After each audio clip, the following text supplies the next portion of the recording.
Vasquez with Artisan Insurance Group, here to educate you once again on another insurance subject. This week we're going to talk about, you guessed it, roofs. And there's two types of roofs that I want to talk about.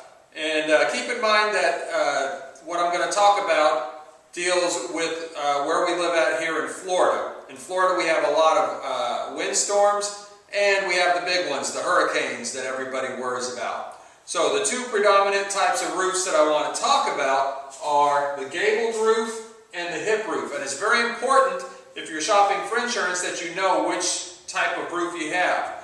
The gable roof, as you can see, has these tall peaks, and it's very common here in Florida. Now, the significance of that is in a windstorm, the wind hits those tall peaks, and they do catch a lot of wind.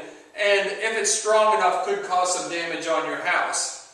Now, as opposed to the hip roof, it doesn't matter which direction the wind is coming from, the roof is very aerodynamic, and the wind will flow right over that roof.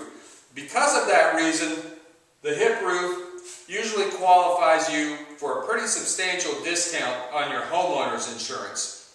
So again, if you're shopping for insurance, know which type of roof you're looking at, and if you're getting homeowners insurance quotes, make sure you communicate that to your insurance agent. Again, I'm Richard with Artisan Insurance Group. If you have any questions, give us a call at 813-654-8472. Thanks, and we'll see you next time.